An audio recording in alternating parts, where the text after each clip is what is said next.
Hello, brethren. For this week's scriptures reading is found in Luke chapter 12, verses 13 to 21. But please, I encourage you to read along with me. This is about the holy builder. 13. Then one from the crowd said to him, Teacher, tell my brother to divide the inheritance with me. Verse 14.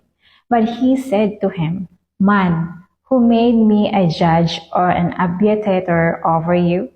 Verse 15. And he said to them, Take heed and beware of covetousness, for one's life does not consist in the abundance of the things he possesses. Verse 16. Then he spoke a parable to them, saying, The ground of a certain rich man yielded plentifully.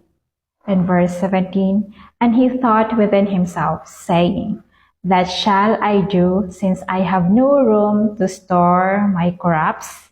Verse 18. So he said, I will do this. I will pull down my barns and build greater, and there I will store all my crops and my goods.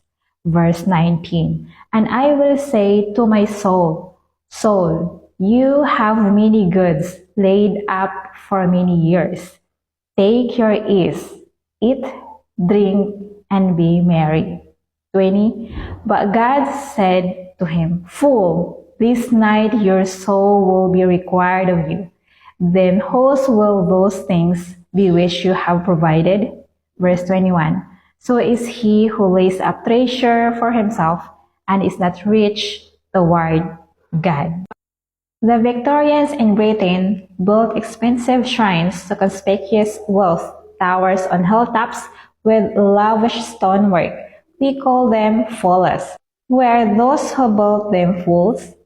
Is it a strong word implying the actions of egotistical, unbelieving rebel?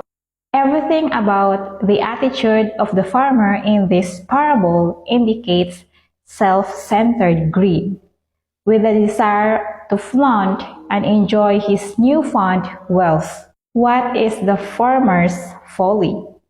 Is it the building of bigger barns or his decision to enjoy his unexpected superabundance without further effort?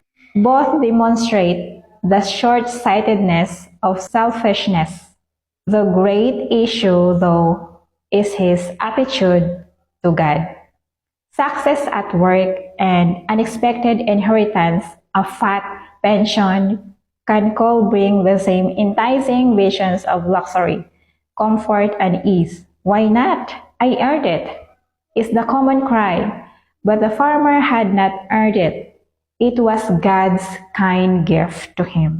The parable may seem a harsh response to the original request for help to get a proper share in the family's wealth. We can say that in verse 13. Like the questioner, however, we have an unhealthy tendency to base our perceptions of identity and esteem of possessions.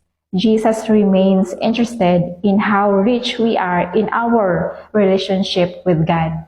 In the parable, the farmer's self-centered greed controlled his actions, and spiritual disaster resulted. Only those who knows they have been trustworthy in a little and are intent on storing up riches in heaven. That we can see that in Matthew chapter 6 verses 19 to 21. Should look forward to such gain.